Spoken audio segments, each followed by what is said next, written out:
Shalom Bapak Ibu Saudara yang dikasihi Tuhan. Pada kesempatan sore hari ini saya Utada dari Joglo, Lariso akan menjelaskan tentang Katekismus 23 dengan pertanyaan, apakah pasal-pasal pengakuan iman itu? Yang pertama, butir pertama, aku percaya kepada Allah Bapa yang Maha Kuasa, pencipta langit dan bumi. Kedua, dan kepada Yesus Kristus anaknya yang tunggal Tuhan kita. Ketiga, yang dikandung dari Roh Kudus, lahir dari anak darah Maria. Yang keempat, yang menderita sengsara di bawah pemerintahan Pontius Pilatus, disalibkan, mati, dan dikuburkan, turun ke dalam kerajaan maut. Yang kelima, pada hari yang ketiga, bangkit pula dari antara orang mati. Yang keenam, naik ke surga, duduk di sebelah kanan Allah Bapa yang Maha Kuasa. Yang ketujuh, dan dari sana ia akan datang untuk menghakimi orang yang hidup dan yang mati. Yang kedelapan, aku percaya kepada Roh Kudus. Yang kesembilan, gereja yang kudus dan persekutuan orang kudus. Yang ke-10 pengakuan dosa, yang ke-11 kebangkitan tubuh, yang ke-12 dan hidup yang kekal. Amin. Ayat pokoknya diambil dari Ibrani 11, Kisah Para Rasul 16 ayat 11 sampai 15, Efesus 2 ayat 1 sampai 10. Apa itu pengakuan iman? Pengakuan iman adalah dasar kita sebagai anak-anak Tuhan untuk mengenal siapa dirinya dan mengetahui apa yang Tuhan mau dalam hidup kita. Hal ini dijelaskan pada Ibrani 4 ayat 14.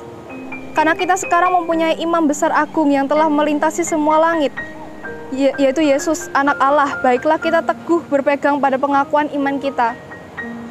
Dari pengakuan iman di atas kita lihat unsur-unsur yang kokoh dalam iman itu secara garis besar.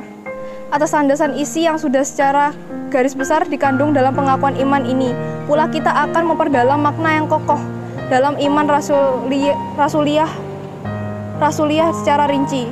Untuk itulah mari kita bahas rincian kandungan dan tema-tema yang kokoh dalam pengakuan iman atau syahadat Kristiani itu. Rumusan ini disebut pengakuan karena terbentuk suatu pernyataan aku, dan disebut pengakuan iman karena si aku menyatakan percaya atau beriman.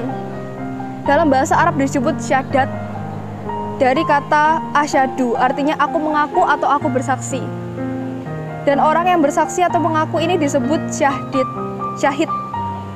Bentuk dari pengakuan iman ini dapat kita katakan sebagai bentuk pengakuan yang berpola kan Tritunggal, yaitu butir pertama mengenai Allah Bapa dan karyanya, butir yang kedua hingga yang ketujuh mengenai Yesus Kristus, firman Allah dan karyanya, butir yang ke-8 hingga 11 mengenai Roh Kudus atau Roh Allah dan karyanya.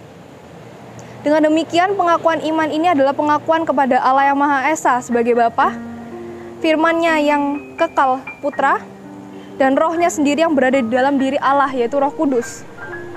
Keyakinan akan Tritunggal Maha Kudus atau Allah Esa yang memiliki firman dan Roh yang kekal itu menjadi kesimpulan dari semua akidah iman Kristen. Salah mengerti makna Tritunggal Maha Kudus itu akan mengacaukan pengertian kita akan kaidah kebenaran itu sendiri. Dari 12 butir pengakuan iman ini, butir-butir mengenai Yesus Kristus itu paling banyak, yaitu berjumlah 6 butir, dari butir 2 sampai dengan butir yang ke-7, lalu disusul dengan butir mengenai Roh Kudus, yaitu yang berjumlah 5 butir, yaitu dari butir 8 hingga 12.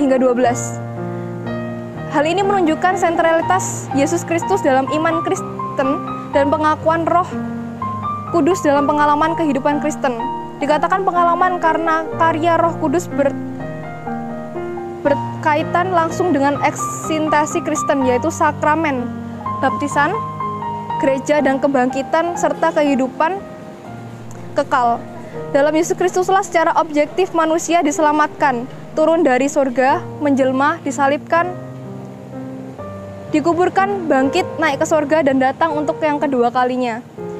Namun dalam Roh Kuduslah keselamatan yang bersifat historis atau di bawah pemerintahan Pontius Pilatus dan realitis, telah turun, telah disalibkan, telah bangkit, telah naik ke surga. Hal ini menjadi pengalaman subjektif manusia melalui penyatu dengan kematian dan kebangkitan Kristus dalam baptisan dan menghayati makna kehidupan baru itu dalam gereja, sehingga oleh Roh Kudus yang sama itu manusia berpadu dengan kehidupan kebangkitan Kristus atau kebangkitan orang-orang mati sebagai bentuk kebangkitan orang-orang mati untuk akhirnya masuk dalam kehidupan ilahi yang dinyatakan dalam langit yang baru dan bumi yang baru. yaitu kehidupan zaman yang akan datang.